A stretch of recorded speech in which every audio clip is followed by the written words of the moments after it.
प्रयाग प्रशिक्षण संस्थान के इस चैनल पे आप सभी का स्वागत करती हूँ।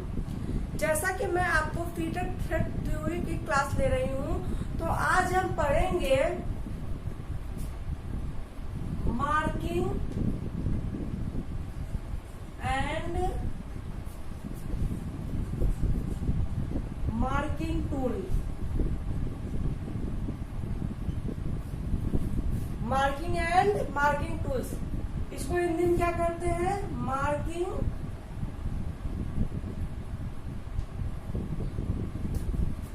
और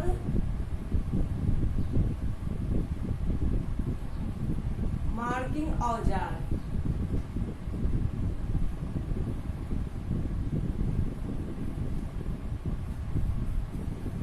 मार्किंग और मार्किंग औजार, आज हम इससे रिलेटेड क्वेश्चन सॉल्व करते हैं। ठीक है, तो चलिए थोड़ा सा पहले जान लेते हैं कि मार्किंग और मार्किंग औजार का हमें प्रयोग क्यों करना होता है, क्यों करते हैं हम।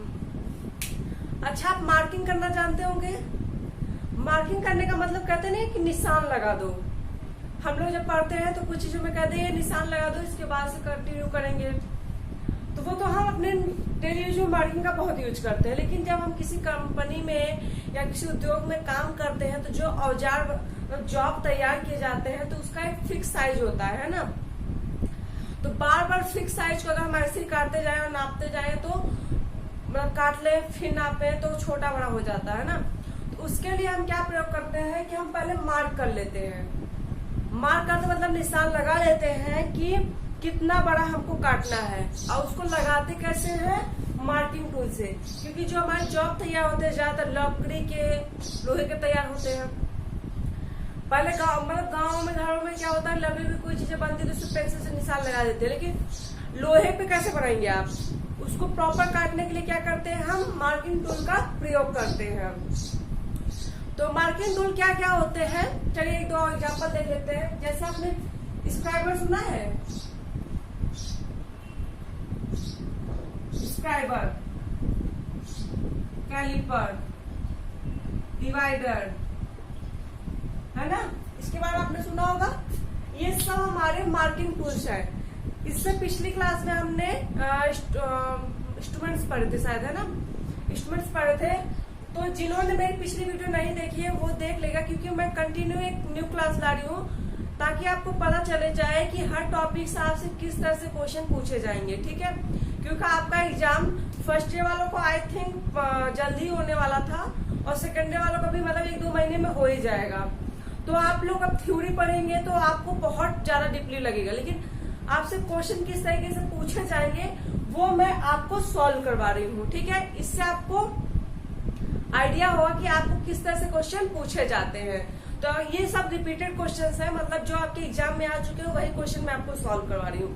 तो वो क्वेश्चन आपको अच्छे से याद करना है और उससे रिलेटेड क्वेश्चन आपको पढ़ना है। ठीक है, चलिए स्टार्ट करते हैं अपना पहला क्वेश्चन। तो आप लोग को समझ में आ गया मार्किंग और मार्किंग औजार क्या होते हैं। तो अब हम उससे रिलेटेड क्वेश्चन सॉल्व करेंगे। तैयार हैं आप लोग? चलिए आगे बढ़ते हैं। देखिए हमारा पहला क्वेश्चन, स्क्राइबर बना होता है।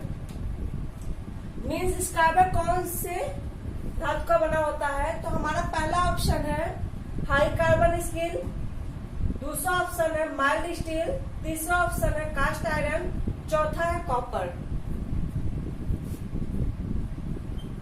उच्च इस्पात स्टील, इसको हम हिंदी में कहते हैं।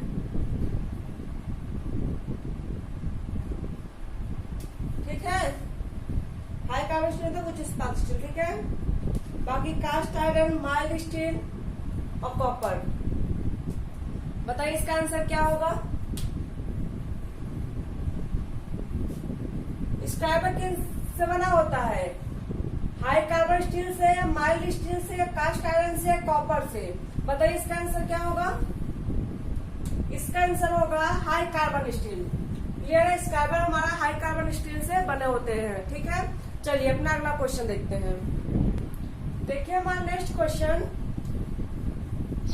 सेंटर पंच का इंक्लूडर कोण होता है। हमारा ऑप्शन है, पहला ऑप्शन है 60 डिग्री, दूसरा ऑप्शन है 45 डिग्री, तीसरा ऑप्शन है 30 डिग्री, चौथा ऑप्शन है 90 डिग्री। तो चलिए इसका आंसर आप बताइए।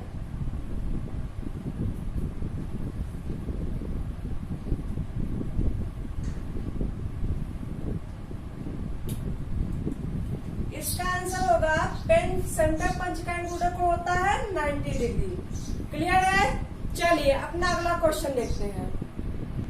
देखिए हमारा तीसरा क्वेश्चन, कॉम्बिनेशन सेट के स्क्वायर हेड से एक मेजरिंग फेस 90 डिग्री का होता है और दूसरा रूल से होता है। दूसरे का कोण क्या होगा आप बताइए जरा। तो हमारा पहला ऑप्शन है 60 डिग्री, दूसरा ऑप्शन है 45 डिग्री, तीसरा ऑप्शन है 30 डिग्री और चौथा ऑप्शन है 90 डिग्री। बताइए इसका आंसर क्या होगा। मैं क्वेश्चन एक बार फिर से रिपीट कर देती हूँ। कॉम्बिनेशन सेट के स्क्वायर हेड से एक मेजरिंग फेस 90 डिग्री का होता है और दूसरा रूल से होता है। क्या होगा इसका आंसर।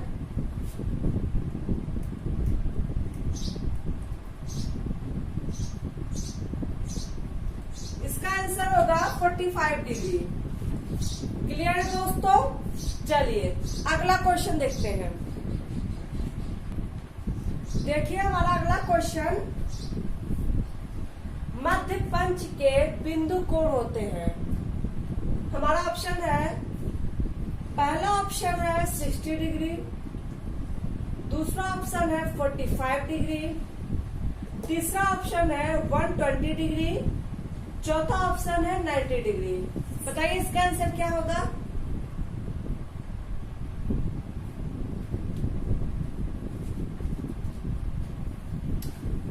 मध्य पंच के बिंदु का कोण होता है 90 डिग्री। इसका आंसर होगा 90 डिग्री। क्लियर है दोस्तों।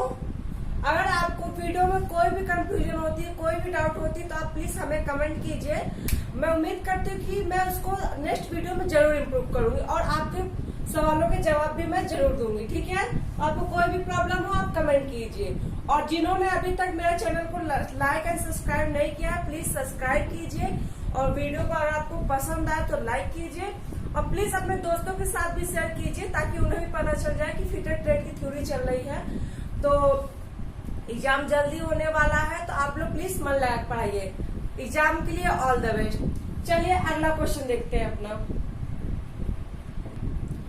देखिए हमारा अगला क्वेश्चन, बी ब्लॉक की खांचा में सन्निहित कोण हमेशा होता है। क्या होता है। देखिए हमारा ऑप्शन, हमारा पहला ऑप्शन है 60 डिग्री, दूसरा ऑप्शन है 140 डिग्री, तीसरा ऑप्शन है 120 डिग्री और चौथा ऑप्शन है 90 डिग्री। तो बताइए क्या होगा इसका आंसर।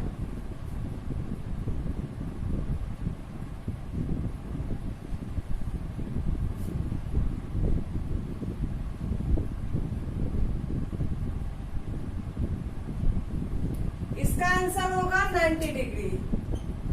बी ब्लॉक की खांचा में सन्निहित कोण हमेशा 90 डिग्री का होता है। क्लियर है दोस्तों। चलिए अपना अगला क्वेश्चन देखते हैं। देखिए हमारा अगला क्वेश्चन है, बी ब्लॉक की खांचा में अंतःकोण हमेशा होता है। उसमें हम सन्निहित कोण पढ़े थे, इसमें हमसे अंतःकोण पूछा है। ठीक है। तो इसका ऑप्शन देखिए, पहला ऑप्शन है 60 डिग्री, दूसरा ऑप्शन है 90 डिग्री, तीसरा ऑप्शन है 120 डिग्री और चौथा ऑप्शन है 30 डिग्री। बताइए बी ब्लॉक की खांचा में अंतःकोण हमेशा होता है। क्या होगा इसका आंसर।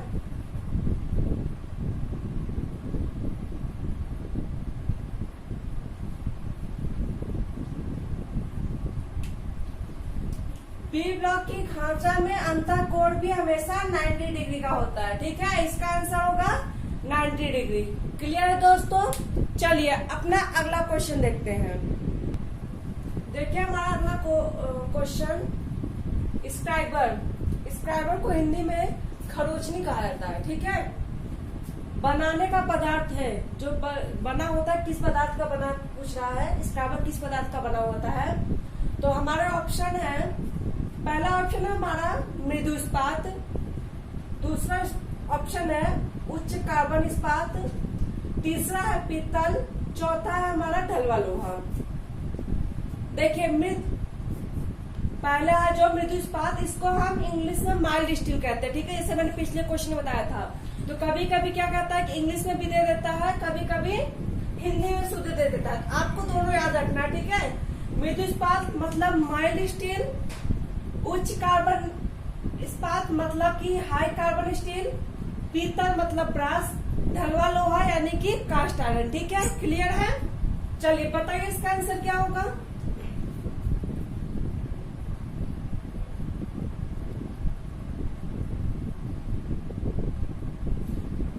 स्क्राइबर हमारा उच्च कार्बन स्टील से बना होता है, ठीक है, हाई कार्बन स्टील। इसका आंसर होगा हाई कार्बन स्टील।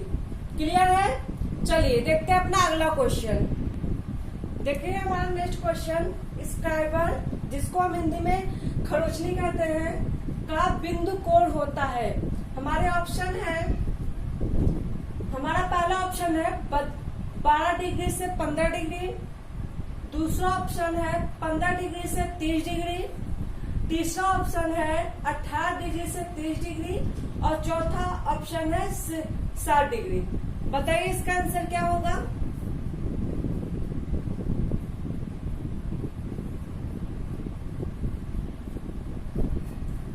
स्क्राइबर का बिंदु कोण होता है 15 डिग्री से 30 डिग्री। हमारा आंसर होगा 15 डिग्री से 30 डिग्री। क्लियर है दोस्तों। चलिए नेक्स्ट क्वेश्चन देखते हैं। देखिए हमारा अगला क्वेश्चन, मार्किंग के लिए इंजीनियर द्वारा प्रयुक्त तो हैमर होता है। हैमर मतलब हथौड़ा होता है, मतलब जो मार्किंग करते समय जो मार्किंग तो ऐसे लगा नहीं सकते, पेंसिल की तरह खींच नहीं सकते, उसमें कुछ हथौड़े से वार किया जाता है। तो उसका भार कितना होना चाहिए बता रहा है, पूछ रहा है आपसे। तो बताइए क्या होगा। इसका हमारा पहला ऑप्शन है 250 ग्राम, दूसरा ऑप्शन है 300 ग्राम, चौथा ऑप्शन है 125 ग्राम, तीसरा ऑप्शन है 125 ग्राम और चौथा ऑप्शन है हमारा 500 ग्राम। बताइए आंसर क्या होगा हमारा।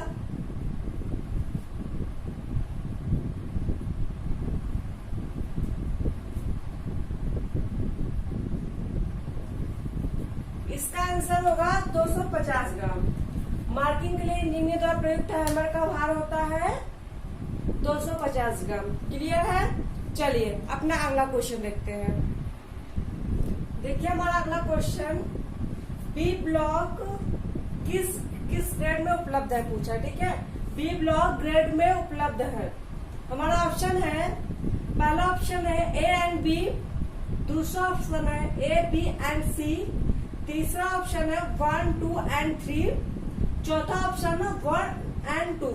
बताइए बी ब्लॉक किस ग्रेड में उपलब्ध है। देखिए कभी कभी ऐसा होता है कि इसमें लिखा ना है ग्रेड में उपलब्ध है, बोलेगा बी ब्लॉक उपलब्ध है, उसमें भी आपको यही ऑप्शन रहेगा और यही आंसर रहेगा, ठीक है। तो चलिए बताइए इसका आंसर क्या होगा।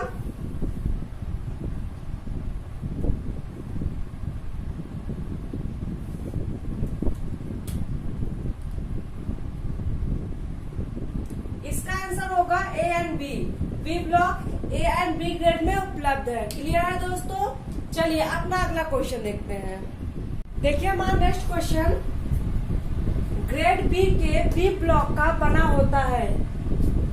ग्रेड बी का जो बी ब्लॉक होता है वो किस तरह से बना होता है। हमारा ऑप्शन है, पहला ऑप्शन है कास्ट आयरन, दूसरा ऑप्शन है माइल्ड स्टील, तीसरा ऑप्शन है स्टील, चौथा है कास्ट स्टील।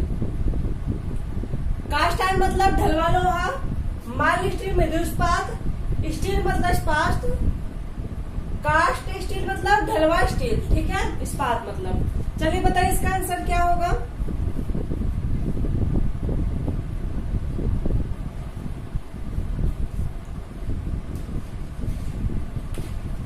इसका आंसर होगा कास्ट आयरन। ग्रेड बी के बी ब्लॉक का बना होता है कास्ट आयरन का। क्लियर है। चलिए अपना नेक्स्ट क्वेश्चन देखते हैं। देखिए हमारा नेक्स्ट क्वेश्चन, डॉट पंच पर बिंदु कोण होता है। हमारा ऑप्शन है पहला ऑप्शन है 30 डिग्री, दूसरा ऑप्शन है 60 डिग्री, तीसरा ऑप्शन है 90 डिग्री और चौथा ऑप्शन है 15 डिग्री। बताइए क्या होगा इसका आंसर।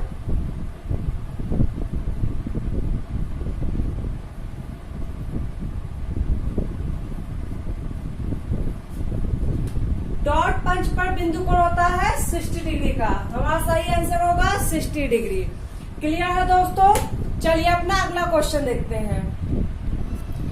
देखिए हमारा दूसरा क्वेश्चन, नुकीली छेद काटने वाली छेनी, जिसको हम इंग्लिश में बोलते हैं प्रिक पंच, का बिंदु कोण होता है। हमारा ऑप्शन है, पहला ऑप्शन है 60 डिग्री, दूसरा ऑप्शन है 90 डिग्री, तीसरा ऑप्शन है 30 डिग्री और चौथा ऑप्शन है 80 डिग्री। बताइए इसका आंसर क्या होगा।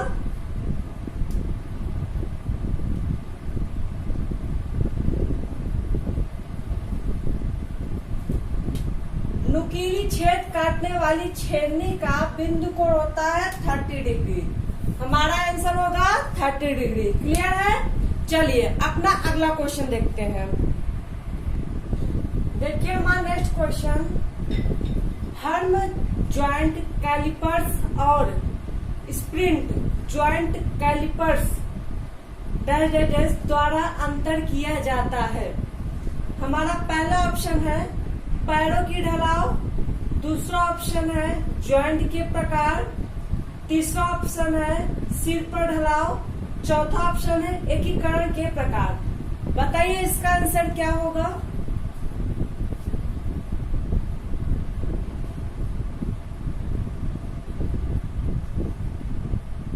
मैं क्वेश्चन फिर से रिपीट कर देती हूँ। हर्म जॉइंट कैलिपर्स और स्प्रिंग जॉइंट कैलिपर्स द्वारा अंतर किया जाता है। बताइए इसका आंसर क्या होगा।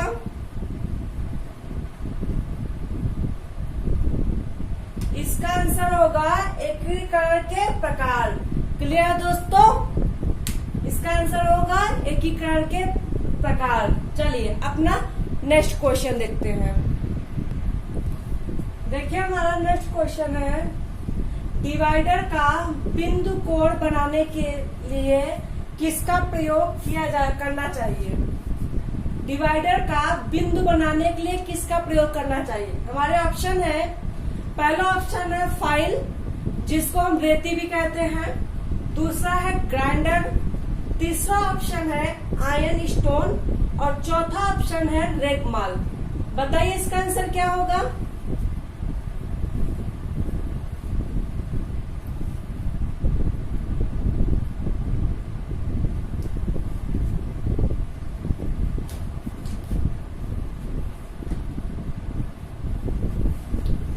इसका आंसर होगा आयरन स्टोन। डिवाइडर का बिंदु बनाने के लिए किसका प्रयोग करना चाहिए, आयरन स्टोन का। क्लियर है दोस्तों। ये हमारा लास्ट क्वेश्चन था। उम्मीद है आपको वीडियो पसंद आई होगी। अगर आपको क्लास अच्छी लगी हो तो प्लीज लाइक कीजिए और हमारे like and subscribe this channel. Thank you.